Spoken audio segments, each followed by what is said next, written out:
네, 안녕하십니까, 광작입니다. 이제 한참 본격적인 가을 농사 준비가 지금 한창입니다.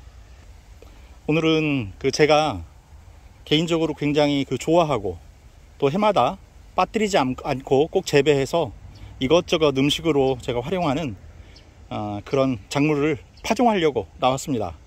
바로 열무하고 얼갈이인데요.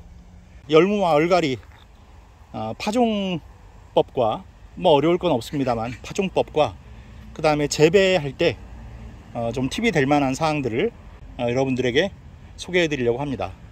지금 보시는 대로 이 밭이 제가 이제 열무와 얼갈이를 파종하려고 만들어 놓은 밭인데요.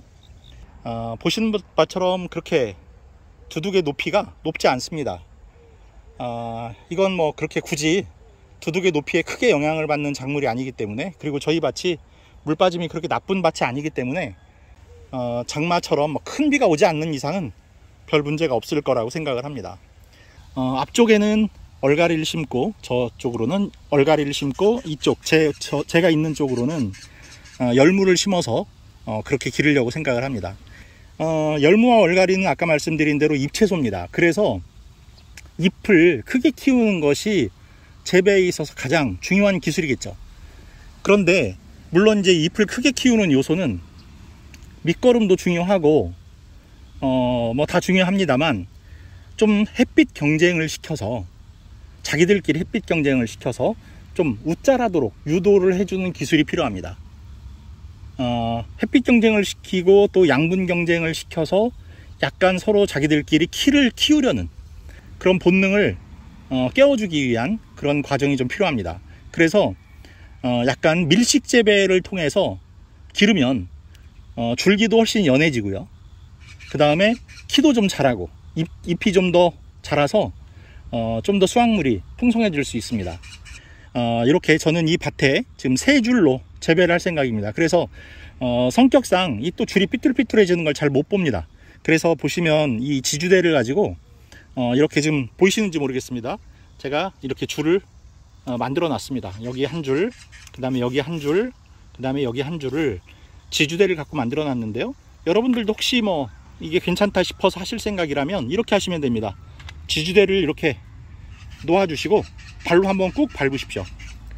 발로 한번 꾹 밟으시면 이렇게 밟으시면 개자리가 움푹하게 이렇게 줄이 생깁니다. 자, 그럼 이제 줄까지 다 이렇게 해서 만들어 놨으니까 이제 호미로 골을 타고 파종을 하도록 하겠습니다. 자, 아까 보여드린 지주대를 가지고 줄을 만들어 놓은 흔적이 보이시죠? 자, 이 첫 번째 줄에 이렇게 호미를 대시고, 너무 깊이 하시면 안 됩니다. 이거는 너무 깊이 묻을 씨앗이 아니죠. 그래서 이렇게 골을 따라서 쭉 긁어 가시면 됩니다. 이렇게 뒤로 쭉 이동하시듯이 골을 타고 아까 만들어 놓으신 자국을 따라서 이렇게 쭉 골을 내주시면 됩니다. 네, 자, 이렇게 하면 이제 한 줄이 완성이 된 겁니다. 이런 식으로 나머지 3줄을 다 완성하시면 됩니다. 일단 열무와 얼갈이는 좀 줄 파종을 할 때 씨앗을 좀 넉넉히 뿌려주시는 게 좋습니다.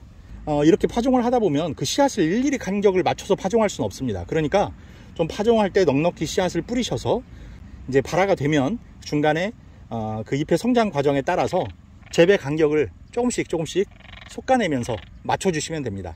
자, 그래서 이제 파종을 한번 해보도록 하겠습니다. 이 열무의 씨앗이 조금 큽니다. 다른 얼갈이나 이런 거에 비해서는 열무의 씨앗이 좀 큽니다. 자, 이걸 가지고 이제 줄 뿌림을 할 건데, 줄 뿌림을 할 때도 그냥 너무 많은 씨앗이 한 곳에 몰리지 않도록 좀 주의하시는 거, 그것만 하나 명심해 주시고, 너무 드문드문하게 한다든지 또 너무 한 곳에 쏠린다든지 하는 일만 없도록 그렇게 해주시면 됩니다. 자, 그래서 이렇게 손에 일정한 양을 모아서 드시고, 이렇게 솔솔 뿌려주듯이 혹시라도 비어있는 곳이 보인다면 거기에 조금씩 더 놔주시는 형태로. 이것도 하나 말씀드릴게요. 원래는 저는 씨앗을 파종할 때 무조건 씨앗을 뿌리고 그 위에 흙을 덮고 그리고 마지막에 물을 주고 하는 그 순서를 저는 따르지 않습니다. 저는 이제 무씨를 뿌릴 때도 마찬가지고 당근씨를 뿌릴 때도 마찬가지고 이렇게 얼갈이나 열무씨를 뿌릴 때도 마찬가지인데 이 밑에다가 먼저 골을 타고 그 위에다가 물을 쭉 줍니다. 골을 따라서 그 위에 씨앗을 이렇게 뿌려 놓습니다. 그리고 그 위에다가 이제 마른 흙을 덮어 놓죠. 그렇게 해서 위에 흙은 굳게 하지 않고 속에 씨앗은 물을 충분히 머금을 수 있는 그런 방식으로 저는 씨앗을 파종을 합니다. 그런데 오늘 저녁부터 비가 온다고 해서 저는 지금 물을 뿌리진 않습니다. 혹시라도 뭐 궁금해 하실 분들을 위해서 제가 좀 이따가 얼갈이를 파종할 때 그렇게 물을 줘서 이제 뿌리는 방법도 한번 보여드리긴 하겠습니다만 저는 오늘은 그냥 이렇게 골 타고 씨 뿌리고 흙을 바로 복토하는 그런 방식으로 할 거고요. 좀 이따가 얼갈이에서만 제가 한번 보여드리도록 하겠습니다. 자, 그럼 이제 복토는 뭐 간단합니다. 주변에 있는 흙을 이렇게 양손으로 이렇게 모아주시면 됩니다. 다시 덮어주신다고 생각하시면 됩니다. 그러면 아까 너무 깊게 골을 타지만 않으셨다면 이렇게 다시 묻으시면 이제 원래 골을 타기 전에 그 모습으로 돌아가는 겁니다. 이쪽도 양쪽에 있는 흙을 다시 이렇게 모아서 덮어주시면 네, 이렇게 끝납니다. 자, 이렇게 하셔서 이제 제가 오늘 내일 모레 이틀 3일간 이제 비가 밤에 충분히 오고 씨앗의 상태만 괜찮다면 그때쯤이면 싹이 난 것을 보여드릴 수도 있을 것 같습니다. 나머지 이제 그 재배 기술이라든지 아까 말씀드린 대로 솎음을 하는 방법이라든지 간격이라든지 하는 것들은 나중에 솎음을 할 때 제가 다시 한번 영상을 올려드리도록 하겠고요. 오늘은 간단하게 뭐 별 기술은 없습니다만 아까 말씀드린 게 핵심입니다. 열무와 얼갈이는 좀 밀식 재배를 통해서 햇빛 경쟁을 시켜야 잎도 좀 우거지게 자라고 키도 좀 커지고 그렇게 재배하실 수 있습니다. 자, 그러니까 그 점만 명심하시고 지금 줄뿌림하는 요령이라든지 이런 것들만 좀 참고하셔서 재배하시면 됩니다. 자, 그럼 이제 마저 열무씨 파종하고 제가 좀 저쪽으로 가서 얼갈이 또 파종하는 거 보여드리겠습니다. 자, 이번에 파종할 씨앗은 얼갈이입니다. 자, 이게 얼갈이 씨앗인데요. 아까 말씀드렸듯이 이 색깔은 큰 의미는 없습니다. 자, 근데 크기가 아까 그 열무에 비해서 아주 작습니다. 이런 그 배추 종류의 씨앗은 이렇게 작습니다. 아까 열무는 말 그대로 무의 종류이기 때문에 씨앗이 제법 큰데요. 이 얼갈이는 이렇게 씨가 작습니다. 그래서 파종을 하실 때도 조금 더 열무보다는 신경을 써 주셔야 합니다. 왜냐하면 이렇게 씨앗이 작은 것들은 잘못하면 한 곳에 너무 몰리기가 쉽고요. 또 물에도 떠내려 다니기가 쉽습니다. 그래서 파종하실 때 좀 신경을 쓰셔서 그 다음에 너무 깊지 않도록, 아까 열무에 비해서 씨앗이 훨씬 작기 때문에 이건 거의 뭐 복토를 안 해도 된다 라고 생각할 정도로, 왜냐면 흙을 보시면 흙에 이런 구멍들이 미세하게 이렇게 또 있습니다. 이런 데로 씨앗들이 이렇게 저절로 들어가서 발화가 될 정도이기 때문에 거의 복토를 하지 않아도 된다라고 생각하셔도 됩니다. 그래서 흙을 이렇게 손에 쥐어서 솔솔솔솔 뿌려주시는 것 정도로만 하셔도 됩니다. 자, 아까 말씀드린 대로 제가 이제 평소에 파종하던 대로 골을 팠으니까 그 위에 먼저 물을 뿌리고 씨앗을 파종하는 거 한번 보여드리겠습니다. 자, 먼저 이렇게 조로에 물을 준비하시고요. 앞에 이런 그 마개가 있죠. 이런 마개는 개방을 하셔도 되고요. 이렇게 해서 물을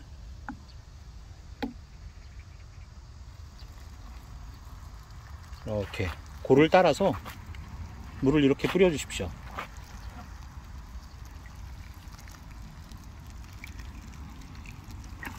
네. 자, 이렇게 물을 뿌려 주시면 충분히 좀 뿌려 주셔도 됩니다. 2번 정도. 그래서 물이 충분히 안으로 스며 들어갈 수 있도록 이렇게 물을 뿌려 주신 다음에, 그러면 이렇게 밭이 물기가 충분히 있게 되죠. 그럼 이 상태에서 이제 씨앗을 한번 뿌려 보겠습니다. 자, 아까 보여드린 얼갈이 씨앗인데요. 이게 너무 한 곳에 밀집되게 뿌리시면 안 된다고 그랬습니다. 그래서 이거를 이렇게 솔솔솔솔 이렇게 뿌리시면 씨앗에 색깔이 있어서 이렇게 내가 씨앗을 어디에 뿌렸는지 또 얼만큼 뿌렸는지가 눈에 잘 들어오죠. 이것도 씨앗의 색깔이 또 하는 기능 중에 하나라고 볼 수 있습니다. 지금 보시는 것처럼 뭐 씨앗의 간격을 제가 어떻게 할 수는 없습니다. 이게 뭐 씨앗의 크기도 워낙 작을 뿐더러 큰 의미도 없습니다. 그래서 나중에 이렇게 좀 많이 양을 많이 뿌리셔서 나중에 소금을 통해서 재배 간격을 맞추시면 됩니다. 그 열무 때는 흙을 양쪽에서 이렇게 모아서 덮어줬죠. 그런데 그렇게 하시면 너무 흙이 두껍게 됩니다. 보시면 씨앗이 작을수록 복토는 얇게 하셔야 됩니다. 그래야 씨앗이 금방 들고 일어날 수가 있죠. 자, 그래서 이런 흙을 준비하셔서 위에 그냥 이렇게 솔솔 뿌려주는 정도로만 하셔도, 옆에 있는 흙을 가지고 이렇게 솔솔 뿌려주시는 정도만 하셔도 충분합니다. 이렇게. 그렇다 그래서 또 흙을 안 덮으시면 어떤 일이 생기냐면, 오늘 밤에 만약에 비가 많이 왔다. 그래서 이제 비가 이 씨앗들을 다 쓸고 한쪽으로, 좀 지대가 낮은 쪽으로 다 몰고 그렇게 떠내려갈 수도 있습니다. 네, 이렇게 이런 식으로 가볍게 덮어주시기만 하면 끝납니다. 자, 열무와 얼갈이 파종이 끝났습니다. 발화가 되면 그것이 이제 어느 정도 자라서 본잎이 나오고 소금을 할 수 있는 때가 되면 다시 한번 그때 소금의 방법과 또 간격에 대한 것, 그 다음에 이제 그때가 돼서 뭐 하셔야 될 것들, 이런 것들에 대해서 몇 가지 또 그때 가서 짚어드리도록 하겠습니다. 이렇게 해서 이제 가을 농사 준비 하나씩 해 나가고 있습니다. 여러분들도 좀 시원한 시간을 이용해서 이렇게 준비하셔서 시기를 놓치지 않으시기를 바라겠습니다. 자, 여러분들 풍성한 수확 역시 응원하면서 이 시간 마치도록 하겠습니다. 구독, 좋아요, 알림 설정 부탁드리면서 인사드리겠습니다. 감사합니다.